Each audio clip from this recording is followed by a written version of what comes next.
1970년대 말, 저는 전라도 시골 마을의 가난한 농부 아들로 태어났습니다.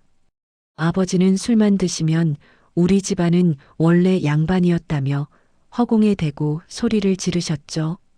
어머니는 남의 집 빨래를 하며 제 학비를 댔습니다. 초등학교 때 반 아이들이 새 운동화를 신고 다닐 때 저는 형이 물려준 해진 고무신을 신었습니다. 선생님이 최진우는 가난해서 소풍비를 못 낼 거야라고 반 아이들 앞에서 말씀하셨을 때 저는 뼛속까지 치욕감을 느꼈습니다. 나는 절대 가난하게 살지 않겠어. 절대로. 그날부터 저는 미친 듯이 공부했습니다. 새벽 4시에 일어나 소 여물을 주고 학교 갔다 오면 논에 나가 일을 도왔죠. 밤 11시가 넘어서야 책을 펼칠 수 있었지만 저는 한 번도 포기하지 않았습니다. 결과는 놀라웠습니다. 전교 1등, 지역 수석으로 서울의 명문공대에 장학금을 받고 입학했죠. 대학 시절 저는 기계공학에 완전히 빠져들었습니다. 복잡한 엔진 구조를 보면 마치 아름다운 교향곡을 듣는 것 같았어요. 졸업 후 대기업 입사를 포기하고 빚을 얻어 작은 부품 공장을 차렸습니다. 1990년대 초반이었죠. 처음엔 직원 5명으로 시작했습니다. 밤낮 없이 일했어요. 손톱 밑엔 기름때가 까맣게 끼었고 잠은 하루 3시간이면 좋겠습니다. 이번 납품만 성공하면, 이번 계약만 따내면 5년 만에 직원 10명, 10년 만에 직원 300명. 제 회사는 대한민국 정밀 부품 업계의 선두주자가 됐습니다. 삼성, 현대, LG 같은 대기업들이 제 회사 부품 없인 제품을 못 만들 정도였죠. 하지만 성공의 맛에 취한 저는 언제부턴가 변하기 시작했습니다. 돈이 곧 실력이다. 가난은 죄악이다. 저는 사람을 오직 쓸모와 돈으로만 평가하기 시작했습니다. 월급을 많이 받는 임원들에겐 굽신거렸고 현장 직원들은 마치 부품 다루듯 대했죠. 야, 김대리, 자네 이번 달 실적 왜 이래? 월급 받아먹을 자격이나 있어? 이 과장, 자네 나이가 몇인데 아직도 과장이야? 부끄러운 줄 알아야지. 직원들의 눈빛이 점점 어두워지는 걸 알았지만 저는 신경 쓰지 않았습니다. 오히려 쟤들이 실력이 없어서 그런 거지. 내 잘못이 뭐가 있어? 라고 생각했죠. 제 오만함이 극에 달한 건 김철수 씨가 우리 공장 경비로 들어온 이후부터였습니다. 회장님, 신입 경비원 채용 완료했습니다. 60대 초반 남성으로 이력서에는 군 제대 후 여러 공장에서 경비 일을 해왔다고 나와 있습니다. 좋아, 월급은 최저임금으로 주고 어차피 문이나 지키는 거니까. 다음 날 아침 출근하는데 공장 정문에서 새로운 경비원과 마주쳤습니다. 김철수 씨였죠. 안녕하십니까, 회장님. 오늘부터 경비를 맡게 된 김철수입니다. 그는 꼿꼿한 자세로 경례를 했습니다. 군인 출신다운 모습이었죠. 하지만 제 눈엔 그저 평범한 늙은이로만 보였습니다. 아, 그래요. 열심히 해요. 무심하게 대답하고 지나가려는데 김 씨가 조심스럽게 말을 걸었습니다. 회장님, 혹시 3공장 쪽 기계에서 나는 소리가 평소와 다른 것 같은데 점검해 보시는 게 어떨까요? 저는 황당해서 멈춰섰습니다. 뭐, 자네가 뭘 안다고? 경비 첫날부터 참견이야? 아, 죄송합니다. 그냥 소리가 좀 이상해서요. 이봐요, 김씨. 여긴 200억짜리 최첨단 기계가 돌아가는 곳이에요. 자네 같은 경비원이 듣고 판단할 수 있는 수준이 아니란 말이야. 앞으로는 경비나 잘 서요. 김 씨는 고개를 숙였습니다. 죄송합니다, 회장님. 그날 오후 저는 그 일을 까맣게 잊었습니다.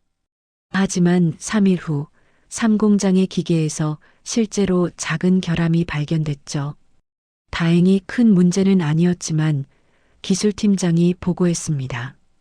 회장님, 3공장 7번 기계에서 미세한 진동 이상이 발견됐습니다. 초기에 발견해서 다행입니다. 조금만 늦었으면 큰 사고로 이어질 뻔했습니다. 그 순간 김 씨의 말이 떠올랐습니다. 하지만 저는 인정하고 싶지 않았어요. 우연이겠지. 설마 경비원 주제에 기계 소리를 알아듣겠어? 그 후로도 김 씨는 몇 번 조심스럽게 의견을 제시했습니다. 회장님, 이 공장 냉각수 색깔이 평소와 달라 보이는데요. 회장님, 오늘 저녁 기계 가동 시간을 30분 늦추시는 게. 하지만 저는 매번 그를 무시했죠. 아니, 무시를 넘어 모욕했습니다. 어이, 김 씨. 자네는 평생 총이나 닦던 사람이라 그런지 기름 냄새만 나면 겁부터 나나? 정신 좀 차려. 직원들이 웃었습니다. 저는 그게 즐거웠어요. 김 씨를 깎아내리며 제 권위를 세우는 게 통쾌했죠. 하지만 김 씨는 한 번도 화를 내지 않았습니다. 그저 묵묵히 고개를 숙이고 자리로 돌아갔어요. 그의 낡은 작업복 주머니엔 언제나 볼펜 한 자루가 꽂혀 있었습니다. 2018년 여름 저에게 운명을 바꿀 대형 계약 기회가 왔습니다. 유럽 최대 자동차 회사와 300억 원 규모의 엔진 부품 공급 계약이었죠. 이 계약만 성공하면 우리 회사는 글로벌 기업으로 도약한다. 저는 흥분했습니다. 독일 바이어들을 초청해 공장 투어를 준비했죠. 모든 게 완벽해야 했습니다. 계약 전날 밤 저는 새벽 2시까지 공장을 돌며 점검했습니다. 그때 김 씨가 야간 순찰을 돌고 있었어요. 회장님, 아직도 안 주무세요? 내일 중요한 날이라서. 김 씨도 내일은 특히 정문 관리 철저히 해요. 외국 바이어들 오시는데 실수하면 안 돼. 알겠습니다. 그런데, 회장님, 왜? 1공장 메인 엔진 소리가 며칠 전부터 좀 이상합니다. 내일 가동 전에 꼭 한번 점검해 보시는 게. 그 순간 제 인내심이 끊어졌습니다. 김철수 씨, 지금 장난해요. 내일 300억짜리 계약 앞두고 있는데 당신이 무슨 기계 전문가라고 감히 메인 엔진에 대해 떠들어대는 거야. 제 목소리가 공장 전체에 울려 퍼졌습니다. 야간 근무 중이던 직원들이 하나둘 모여들었죠. 죄송합니다, 회장님. 그냥 제 생각이. 생각? 당신 같은 경비원이 무슨 생각을 해? 당신은 평생 총이나 들고 산 사람 아니야? 200억짜리 정밀 엔진을 당신이 뭘 안다고. 김 씨의 얼굴이 창백해졌습니다. 하지만 저는 멈추지 않았어요. 내일부터 출근하지 마. 당장 짐 싸서 나가. 당신 같은 사람 때문에 우리 회사 분위기 망가져. 자격지심 있으면 집에 처박혀 있지. 왜 여기 와서 참견이야. 김 씨는 천천히 작업복 주머니에서 낡은 볼펜을 꺼내 들여다봤습니다. 그 볼펜은 오래되어 곳곳이 벗겨져 있었죠. 알겠습니다, 회장님. 그동안 감사했습니다. 그는 작업복을 벗어 깔끔하게 개어 경비실 책상 위에 올려놓았습니다. 그리고 그 위에 볼펜을 조용히 놓았죠. 저 볼펜은 제게 소중한 건데 혹시 회장님이 언젠가 필요하실까봐 여기 두고 갑니다. 필요할 리가 있나? 당장 꺼져. 김 씨는 묵묵히 고개를 숙이고 공장을 나갔습니다. 그의 뒷모습이 유난히 작아 보였지만 저는 아무렇지 않았어요. 오히려 속이 시원했죠. 주변 직원들이 웅성거렸습니다. 회장님, 너무 심하신 거 아닌가요? 김 씨는 좋은 분인데. 뭐, 자네들도 같은 생각이야? 그럼 같이 나가든가. 여긴 장사하는 곳이지 봉사단체가 아니야. 직원들은 입을 다물었습니다. 저는 만족스럽게 웃으며 사무실로 돌아왔죠. 그날 밤 저는 꿈속에서 이상한 걸 봤습니다. 거대한 기계가 비명을 지르며 무너지고 그 앞에 낡은 볼펜 한 자루가 홀로 놓여 있는 꿈이었죠. 하지만 아침이 되자 그 꿈은 까맣게 잊혔습니다. 운명의 날이 밝았습니다. 독일 바이어들이 도착했고 공장 투어가 시작됐죠. 웰컴 투 JINWO 프리시전. 저희는 대한민국 최고의. 저는 자신감 넘치게 설명했습니다. 바이어들도 만족스러운 표정이었어요. 마지막 코스는 일공장의 메인 엔진 시연이었습니다. 자, 이제 저희의 자랑. 200억 원을 투자한 최첨단 정밀 엔진을 보여드리겠습니다. 버튼을 눌렀습니다. 윙. 엔진이 가동됐습니다. 처음엔 정상적으로 돌아가는 것 같았죠. 하지만 30초쯤 지났을 때 끼익 쾅 귀청을 찢는 소리와 함께 엔진이 멈춰 섰습니다. 경고등이 일제히 켜졌고 공장 전체에 비상벨이 울렸죠. 뭐야? 기술팀, 당장 와서 확인해. 바이어들이 수군거렸습니다. 제 얼굴에서 피가 쏙 빠졌어요. 기술팀장이 헐레벌떡 달려왔습니다. 회장님, 큰일 났습니다. 메인 축이 뒤틀리면서 전체 구동계가 손상됐습니다. 어떻게 그럴 수가. 일주일 전에 점검했잖아. 저도 이해가 안 됩니다. 설계상으론 문제가 없는데. 결국 그날 계약은 물 건너갔습니다. 바이어들은 차가운 표정으로 돌아갔죠. 미스터 초이, 위 아베리 디서포인티드. 우리는 매우 실망했습니다. 더 심각한 건 그 다음이었습니다. 엔진을 고치려 해도 원인을 찾을 수가 없었던 거죠. 회장님, 독일 본사에 기술 지원을 요청하는 게 어떨까요? 그래. 어쩔 수 없겠군.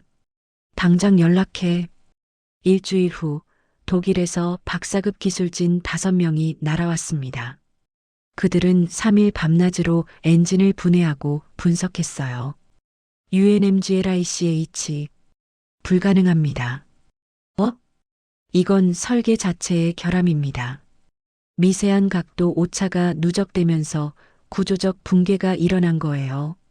고치려면 엔진을 통째로 새로 만들어야 합니다. 그게 얼마나 걸리는데? 최소 6개월, 비용은 300억 원 이상. 머리가 하얘졌습니다. 6개월? 그 기간 동안 생산이 중단되면 위약금만 수백억이에요. 회사가 망합니다. 설상가상으로 그날 오후 제 비서실장이 긴급 보고를 올렸습니다. 회장님, 오 본부장과 박 조카가 설계도를 경쟁사에 팔았다는 제보가 들어왔습니다. 뭐라고? 오 본부장. 제가 10년 전 길거리에서 주워 키운 사람이었습니다.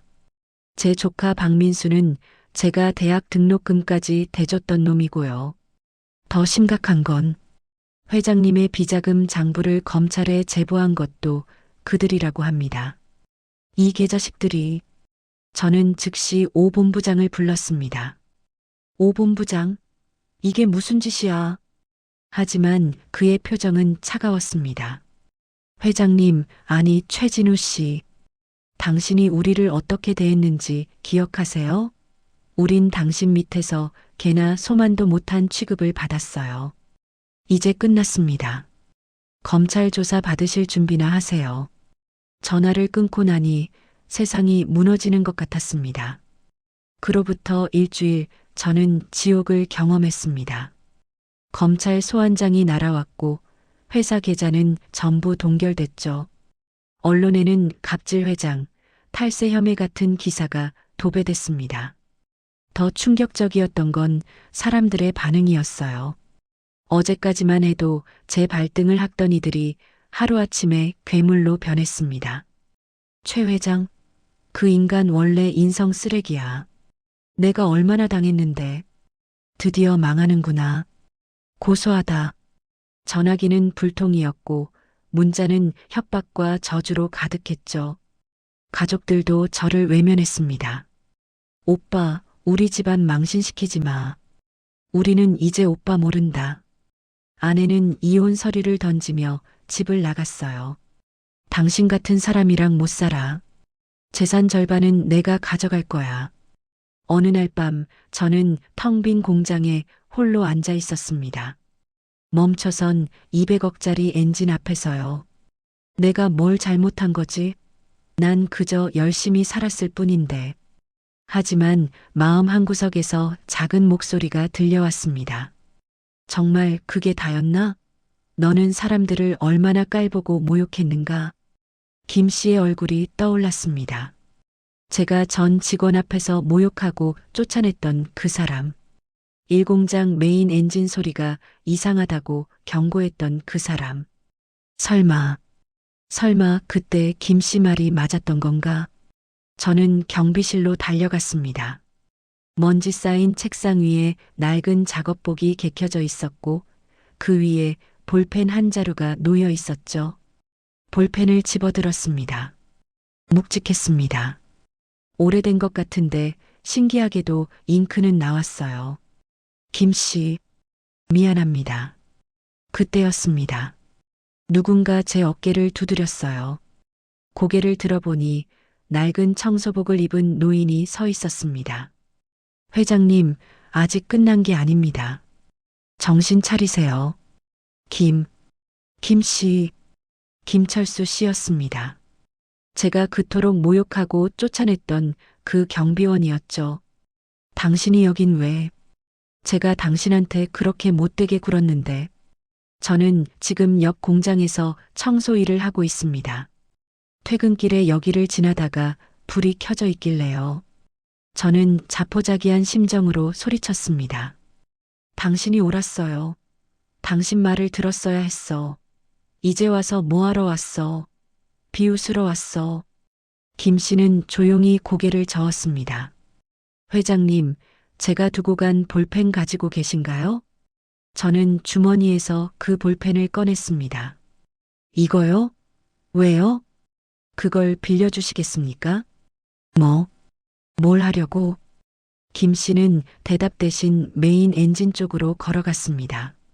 저도 따라갔죠. 엔진 앞에 선 김 씨는 마치 오랜 친구를 만난 듯 엔진을 쓰다듬었습니다. 이 아이가 많이 아팠구나. 아무도 내 아픔을 들어주지 않았지? 김 씨, 지금 뭐 하시는? 회장님, 기계는 거짓말을 하지 않습니다. 기계의 소리는 정직합니다. 다만 사람의 귀가 욕심에 막혀서 그 소리를 듣지 못할 뿐이죠. 김 씨는 볼펜을 들고 엔진의 복잡한 틈새를 들여다봤습니다. 그리고는 한 지점을 정확히 가리켰죠. 여기, 바로 여기입니다. 거기가 뭐가 문제인데요? 독일 기술진들도 못 찾았는데 독일 기술진들은 설계도만 봤을 겁니다. 하지만 기계는 설계도대로만 움직이지 않아요. 온도, 습도, 진동, 모든 게 영향을 미치죠. 김 씨는 볼펜 끝으로 그 지점을 아주 살짝 눌렀습니다. 그러더니 0.5mm 정도를 왼쪽으로 밀었어요. 딸칵 작은 소리가 났습니다. 이제 시작해 볼까요? 김 씨가 작동 버튼을 눌렀습니다. 윙, 엔진이 조용히 깨어났습니다. 웅웅. 그리고는 힘차게 마치 오랜 잠에서 깨어난 거인처럼 돌아가기 시작했습니다. 이게 어떻게 200억 원짜리 엔진이 세계 최고의 기술진들도 포기했던 그 엔진이 낡은 볼펜 한 자루로 고쳐진 겁니다. 저는 그 자리에 무릎을 꿇었습니다.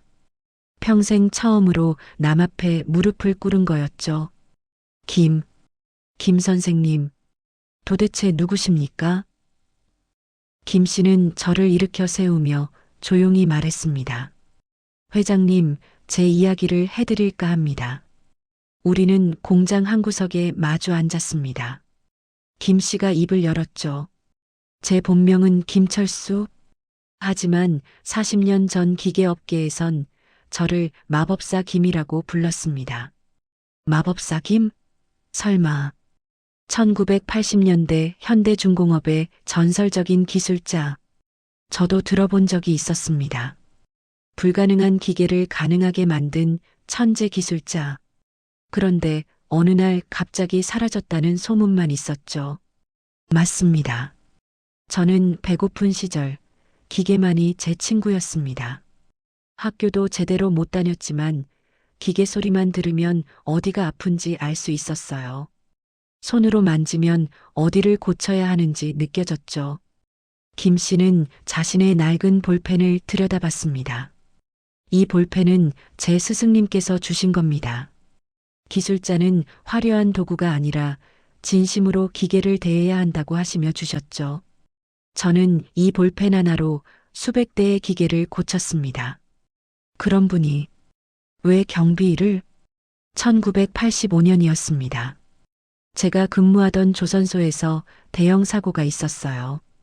크레인이 무너지면서 근로자 3명이 사망했죠. 회사는 저에게 책임을 떠넘기려 했습니다. 김철수 기술자가 점검을 제대로 안 해서라고요. 하지만 실제로는 제가 한 달 전부터 위험하다고 보고서를 올렸었습니다. 하지만 회사는 생산에 차질이 생긴다며 무시했죠. 그리고 사고가 나자 모든 걸 제게 뒤집어 씌운 겁니다. 그래서 저는 모든 걸 잃었습니다. 기술자 자격도, 명예도, 가족도. 아내는 그 충격으로 세상을 떠났고 아들은 아버지가 살인자라는 놀림을 받다가 가출했습니다. 지금까지 찾지 못했어요. 김 씨의 눈가에 눈물이 맺혔습니다. 그 후로 저는 세상을 등지고 살았습니다. 다시는 기계를 만지지 않겠다고 다짐했죠. 하지만 기계 소리가 들리면 자꾸만 신경이 쓰였어요. 그래서 이곳저곳 공장 경비 일을 하며 조용히 살아온 겁니다. 그런데 왜 저를 도와주시는 겁니까? 제가 선생님을 그렇게 모욕했는데. 김 씨는 고개를 저었습니다. 회장님을 돕는 게 아닙니다. 이 기계를 돕는 겁니다. 그리고 이 공장에서 일하는 300명의 직원들을 돕는 거죠. 그들의 생계가 걸려 있지 않습니까? 그리고 솔직히 말하면 저는 회장님이 예전의 저와 같다고 생각했습니다. 성공에 눈이 멀어 정작 중요한 걸 보지 못하는 사람. 하지만 지금 회장님은 달라졌어요. 무릎을 꿇을 줄 아는 사람이 됐습니다. 저는 그 말을 듣고 주체할 수 없이 울었습니다. 선생님, 정말 죄송합니다. 제가 얼마나 오만했는지. 이제는 기계의 수치가 아니라 사람의 숨소리를 먼저 들으십시오. 그러면 회장님은 진짜 기업가가 될 수 있습니다. 김 선생님의 도움으로 엔진이 복구되자 모든 게 달라지기 시작했습니다. 독일 바이어들이 다시 연락을 해왔고 계약은 무사히 체결됐죠. 검찰 조사도 제 결백이 밝혀지면서 중단됐습니다. 하지만 제가 가장 먼저 한 일은 회사 복귀가 아니었습니다. 전 직원을 모아놓고 공개 사과를 한 거였죠. 여러분, 저 최진우는 지난 10년간 여러분을 사람이 아닌 부품처럼 대했습니다. 진심으로 사죄드립니다. 직원들은 놀랐습니다. 그 오만하던 최 회장이 고개를 숙인 거니까요. 앞으로는 달라지겠습니다. 여러분 한 분 한 분의 목소리에 귀 기울이겠습니다. 그리고 오 본부장과 박민수 조카놈의 최후도 곧 찾아왔습니다. 알고 보니 그들은 훔친 설계도를 경쟁사에 팔고 받은 돈 50억 원을 나눠 가졌는데 서로를 믿지 못해 각자 더 많이 챙기려 했던 거죠. 오 본부장은 그 돈으로 주식에 올인했다가 하루 만에 30억을 날렸고 박민수는 비트코인에 투자했다가 사기를 당했습니다. 결국 둘은 서로를 배신자라고 고소했고 그 과정에서 모든 범죄 사실이 드러났죠. 최 회장, 당신 때문이야. 당신이 우릴 이렇게 만든 거야. 법정에서 오 본부장이 소리쳤지만 판사는 차갑게 판결했습니다. 피고인들은 배임, 횡령, 산업기밀 유출 혐의로 각각 징역 7년을 선고한다. 그들은 감방에서도 서로를 원망하며 싸우고 있다고 합니다. 세상은 정말 심은 대로 거두는 법이더군요. 그런데 신기한 건 제 마음속에 복수심이나 쾌감이 전혀 없었다는 겁니다. 오히려 안타까웠어요. 그들도 어쩌면 제가 만든 희생자였을 테니까요. 저는 큰 결심을 했습니다. 회사 경영권의 절반을 직원들에게 나눠주고 제 개인 재산의 대부분을 기술자 양성재단을 만드는 데 썼죠. 그리고 김철수 선생님께 정중히 부탁드렸습니다. 선생님, 우리 회사의 기술 고문이 되어주시겠습니까? 아니, 제 스승이 되어주시겠습니까? 회장님, 저는 이미 늙었습니다. 나이가 무슨 상관입니까? 선생님의 기술과 철학을 젊은이들에게 전수해 주십시오. 저도 배우고 싶습니다. 김 선생님은 한참을 고민하시더니 고개를 끄덕이셨습니다. 좋습니다. 하지만 한 가지 조건이 있습니다. 말씀하십시오. 기술만 가르치는 게 아닙니다. 기계를 대하는 마음, 사람을 대하는 마음을 함께 가르쳐야 합니다. 감사합니다, 선생님. 그날부터 저는 정장을 벗고 작업복을 입었습니다. 김 선생님 옆에서 하나하나 배워나갔죠. 회장님, 기계를 만질 때는 이렇게 부드럽게, 마치 아기를 안듯이. 네, 선생님. 처음엔 서툴렀습니다. 손에 기름이 묻고 얼굴에 때가 묻었죠. 하지만 행복했습니다. 진짜 행복이 뭔지 알 것 같았어요. 점심시간이면 김 선생님과 함께 직원 식당에서 밥을 먹었습니다. 회장님, 된장찌개 맛있죠? 네, 선생님. 제 평생 먹어본 음식 중 가장 맛있습니다. 회장님도 많이 변하셨어요. 젊은 기술자들이 하나둘 모여들기 시작했습니다. 김 선생님, 이 부분이 이해가 안 가는데 가르쳐 주세요. 그래, 이리 와봐. 이건 말이야. 김 선생님의 눈빛이 살아났습니다. 40년 만에 다시 빛을 되찾은 거죠. 그리고 기적 같은 일이 일어났습니다. 김 선생님의 아들이 저희를 찾아온 겁니다. 아버지 맞으세요? 민석아, 내가 민석이구나. 30년 만에 재회였습니다. 아들은 그동안 아버지를 찾아 헤맸다고 했죠. 아버지, 그때 제가 어렸어서 몰랐어요. 아버지는 잘못이 없었다는 걸. 부자는 부둥켜 안고 울었습니다. 저도 옆에 있던 직원들도 모두 함께 울었어요. 1년이 흘렀습니다. 진우정밀은 이제 사람을 먼저 생각하는 회사로 소문났습니다. 이직률은 0%에 가깝고 입사 지원자는 몇백 대 1이죠.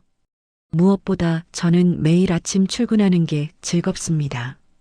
작업복을 입고 기름 냄새를 맡으며 기계 소리를 듣는 게 좋아요. 오늘도 김 선생님과 함께 신입사원 교육을 합니다.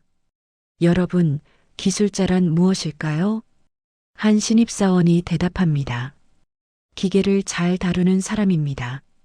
김 선생님이 고개를 저으십니다. 아닙니다. 기술자란 기계의 목소리를 들을 줄 아는 사람입니다. 그리고 그 기계를 사용할 사람들을 생각하는 사람이죠. 저도 한마디 거듭니다. 그리고 무엇보다 겸손한 사람이어야 합니다.